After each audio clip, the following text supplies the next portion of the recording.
Good morning. We are back in Los Angeles. I don't know if you can tell, but I got a little sick from all of my travels, which is a major bummer, but I'm definitely feeling a little bit better now. So I thought it'd be fun to do a little Virgin Islands debrief and a little update of where I'm at, just my thoughts on my content, on my blog, and how things are going, like a little mini check-in. So let's get into it.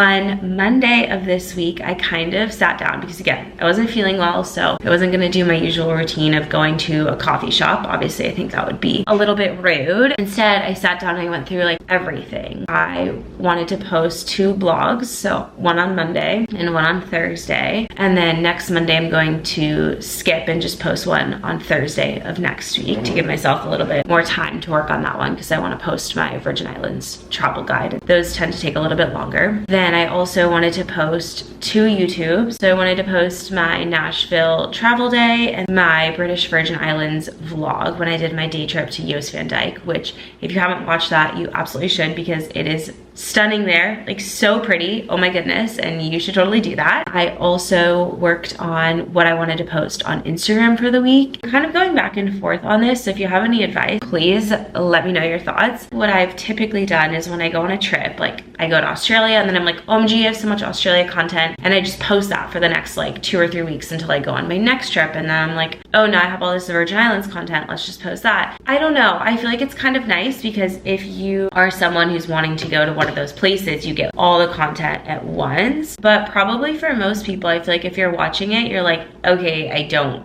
care. Not that you don't care, but you want to see like a different spot every time you go on. You could do Virgin Islands on Monday, Australia on Tuesday, and Greece on Wednesday, sort of like that. I'm a little bit tweaking my content calendar and just rethinking my strategy on that because if I look at what other people are doing, again, not that you should just like do what other people are doing, but when I look at what other people, like the bigger travel bloggers are doing, that's kind of what they do. You know, obviously you could tell if they've traveled somewhere, they have more of that content. It's never like, you know, 15 posts of Morocco, for example. Okay, my bad. Sorry if it looks different. My battery basically died on my camera. But we're back. On Pinterest, you can schedule your pins.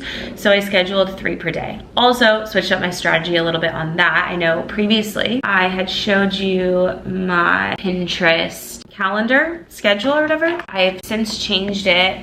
And instead, what I've basically done is listed out all of my blog posts that I've ever done. I did not do this manually. There was like an export I did from WordPress, which was amazing. I'm just basically going down the list and every day posting a different pin. Because on Pinterest, I was doing the same thing and there would be like 15 Japan pins. I was like, I don't even have enough boards to do this. Like, I think it's just better to recycle stuff. Also, it's really funny looking back at my old blog posts. I'm like, ooh, this is like not very good. It's kind of cool to see the growth. I'm almost like cringing at myself. Like some of the things I posted because I'm like, this is like not a good post. There's like no information in here. The photos are all different sizes all around. Probably on mobile looks super funky, but I want to leave them up and just kind of see the growth. I think it's kind of fun. That's just a little bit of an update on my blog and where things are at. Now just switching into a little Virgin Islands debrief. I'll share with you some of the things that I learned from my time there. First and foremost, it was just the most beautiful place I've ever been. I stayed on St. John. So there's 3 islands. There's St. Thomas, St. John, and St. Croix. I stayed on St. John, which is known for being a little bit more upscale. I also found this hotel on St. John that was kind of this cross between a hostel and a hotel. So I had my own room, but it was literally just a room for a single person. Like it was a twin bed, and then there's a shared bathroom with just 2 other people. So 3 of us sharing one bathroom, like never had any issues. It was very clean. I saved a ton of money. It was less than $100 a night. That was incredible. I feel like sometimes when you see these places on Instagram that you think are really expensive, there are a lot of little hacks and things like that you can do to make your trip cheaper. My total trip ended up costing me like $1,400. I'm gonna post a full breakdown of that so you can go check that out. I also did 2 boat excursions, which cost $500. So if I had not done that and I just stuck around the island, and it's a national park, so it's stunning, you can explore all these different places, my trip would have cost $1,000, which is insane. I feel like when you look at these beautiful spots, you think it has to be much more than that, and it doesn't. There's ways to do it for much less. A few things that I learned. First is that if you're going, you definitely need to bring cash. A lot of places will only take cash, and you know, like your drivers, you have to tip them in cash. There are also these taxis. They call them taxis on the island, but they're really not. They're these buses with 3 or 4 rows of benches and open seating. If it is raining, I did see a couple have covers that come down so you won't totally be like pelted with the rain. They're super cheap. My rides were anywhere from like $6 to $12. They only accept cash. I was really concerned because I didn't rent a car, and I was concerned at how I was gonna get around to different beaches because I didn't know if I would have no cell service, not be able to call for a new taxi, because so many people come and visit the islands and the taxi drivers know this. There's always a taxi at all of these major beaches, especially Trunk Bay. There were multiple taxis up there. And then I even went all the way to Maho Bay, which is really well known for its turtles. You can snorkel and you're most likely to see turtles up there. There are still taxis up there just waiting to take people back down to Cruise Bay, which is a little town. It was amazing. If you do want to rent a car, you usually need to rent for a minimum of 4 days. So that could be tricky depending on how long your stay is. I think it could be worth it if you have multiple people, like you're going with your family or friends of like 4 or 5 people, because obviously every single time you take a taxi, it's just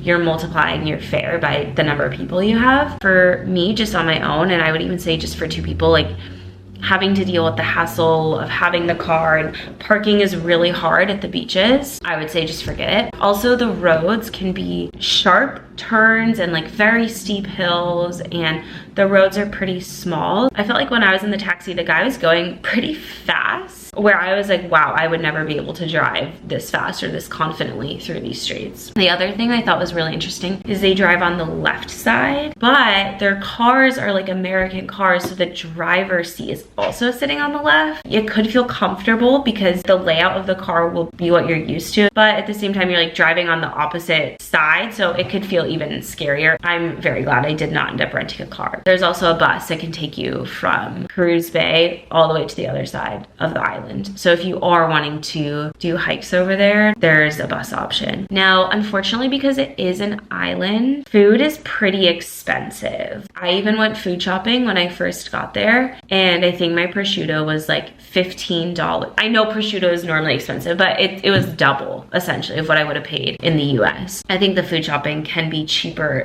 than going out to eat. Again, if you have a bigger group or family, but at the same time, just know that it is just gonna cost you a little bit more. And there are places, depending on how picky you are with your food, I saw a lot of places that have really good deals, like hot dogs and beers for like $8. There are spots where you could do it on budget if you are flexible with what you want to eat. Speaking of restaurants and things like that, a lot of places around the island, including the restaurants, close at 9 p.m. If you're thinking, you know, you're gonna do a late dinner and all this stuff, there might be some spots, but most of the places I ate at were closing at 9. In the mornings, if you are wanting to go to the beach, I woke up super early and did this little hike. It's called Lynn Point Trail, and that took me down to 2 beaches, Solomon Beach and Honeymoon Beach, both of which were stunning, and I'd recommend both of them, especially because when you do this hike, not as many people obviously are hiking to get to these beaches. It was really secluded. I even had Solomon Beach all to myself. That is something important to note. When you see those bright blue, crystal blue waters, that is an effect of the sun. If you are wanting to see that and not go to the beach like before that, you usually have to wait like 3 or 4 hours after sunrise until the sun is totally in there, because also since it's a national park, there's a lot of trees and greenery on close to the beaches, so that'll cast shadows into the waters. So just totally random tip, but I noticed that because I first showed up to Solomon Beach at like 8 a.m. and I was like, oh my gosh, not what it looks like in the photos. And then the sun started coming up and I was like, oh, you just need to wait a little. That being said, by the time I got to Trunk Bay Beach at like 11 or 12, it was pretty busy. If you are planning on going to one of those busier, more popular beaches, I would still recommend going early, getting a good spot, and depending on the season as well. I went in January. It was more off season and it was really never too busy. I was able to get my own patch of sand and put all my things down, run into the beach without having to worry about a thing. And the beaches are so stunning. Like, even if it's so crowded, all you want to do is be in the water, like staring at the water, and everyone is so nice that that's honestly a non-issue. My favorite part, or like coolest thing I think about St. John, is that there is a 0% crime rate, which is insane, especially as a solo female traveler. I always felt safe, and again, I think you always need to be aware of your surroundings. And I read like 1 or 2 stories about like the worst crime being someone left cash in their car and the person stole their cash. But like, they left their credit cards, they left their IDs, they left everything else. It was really just the quick, easy cash. I would look out for that, but personally, I had 0 issues. Overall, US Virgin Islands were incredible. Like, you have to go. I feel like I don't say that about as many places. I went to Nashville as well on this trip. Nashville is really cool. I would not say you have to go. It's like something you need to see in your lifetime. Trunk Bay Beach, I don't know if this is dramatic, and I was sitting there and I was like, I can't cry. That's like super dramatic, but I was looking at it, I was like, this is just so beautiful that I wanted to cry. I felt emotional. Like, I felt really happy and grateful to be there, and just so grateful that places like this exist. And it was a really beautiful reminder that the world is so beautiful and there's so much to see, and there's so much value in traveling and getting outside of your comfort zone and seeing these places. They're just amazing. I can't even put it into words how beautiful it was. You just have to go see it for yourself. That is all I'll leave you with for today. I'm super excited to be back in the swing of things. Let me know if there's anything specific that you still want to know about the Virgin Islands or about my updated content schedule, and I'll talk to you later. Bye.